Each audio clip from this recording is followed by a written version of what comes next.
അപ്പോൾ എല്ലാവർക്കും good morning. ഇന്നൊരു വെള്ളിയാഴ്ചയാണ്. അപ്പോൾ ഞങ്ങളുടെ മോളുടെ ഡാൻസ് പരിപാടിയാണെന്ന്. അപ്പോൾ അതിന് ഞങ്ങളുടെ കയ്യിൽ നിന്ന് അനുഗ്രഹമൊക്കെ മേടിക്കുകയാണ്, ദക്ഷിണയൊക്കെ തന്ന്. അങ്ങനെ ഞങ്ങളെല്ലാവരും ഉമ്മയൊക്കെ കൊടുത്ത് പോണ വഴിക്ക് പള്ളിയിൽ കയറി പ്രാർത്ഥിച്ചു. നമ്മൾ ദൈവത്തിനോട് നന്ദി പറയണമല്ലോ അങ്ങനെ ഒരു അവസരം കിട്ടുമ്പോൾ. അത് കഴിഞ്ഞത് സ്റ്റേജാട്ടാ. ഇതാണ് പ്രോഗ്രാം നടക്കുന്ന സ്റ്റേജാണത്. ഇത് അരങ്ങേറ്റമാണ്.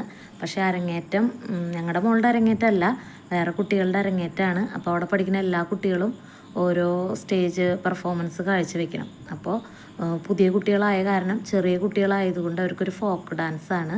ഇത് അവളുടെ ടീച്ചറാട്ടാ, ഡിനിയ. ഇപ്പോൾ ആ ടീച്ചറാണ് അവളെ പഠിപ്പിക്കണേ. ഇതേ ഹെയറൊക്കെ കെട്ടി ഇതേ പോസിൽ നിൽക്കാട്ടോ ഫോട്ടോ എടുക്കാൻ വേണ്ടിയിട്ട്. വീണ്ടും അമ്മ എന്നൊരു ഉമ്മ വയ്ക്കുന്നു പറഞ്ഞിട്ട് ഞാനൊരു ഉമ്മയൊക്കെ കൊടുത്തു. മേക്കപ്പൊക്കെ ഇട്ട് ഇതേ ഹെയറൊക്കെ ചെയ്ത് അവളിങ്ങനെ അനങ്ങാണ്ടിരിക്കട്ടാ. അവൾക്ക് പിന്നെ ആദ്യത്തെ ഇതല്ല, ഇടയ്ക്കിടയ്ക്ക് അവൾക്ക് പരിപാടികളൊക്കെ വരാറുണ്ട്. അപ്പോൾ മേക്കപ്പൊക്കെ അവൾ അനങ്ങാണ്ടിരുന്നോളും, ഹെയർ കെട്ടാനും മേക്കപ്പ് ഇടാനൊക്കെ. ഇതേ അരങ്ങേറ്റ കുട്ടികളുടെ ഡാൻസാട്ടാ. നമ്മൾ രാമകൃഷ്ണ മാഷിൻ്റെ അടുത്താണ് പഠിക്കണേ. അപ്പോൾ അവിടുത്തെ ഗസ്റ്റുകൾക്കൊക്കെ ഒരു മൊമെൻറ്റോസ് കൊടുക്കുകയാണ്. ഇതാണ് കേട്ടോ അതിൻ്റെ ഒരു ഇതാണത്, അരങ്ങേറ്റ എന്നുള്ളതിൻ്റെ ഒരു ഇതുണ്ടല്ലോ, ഫോട്ടോ. പിന്നെ ഇതേ കുട്ടികളൊക്കെ പോസിൽ നിൽക്കണം. വീണ്ടും അവളുടെ ഒരു ഫോട്ടോ ഞാൻ ഇട്ടതാണ്, അവളുടെ ഒരു പോസ്.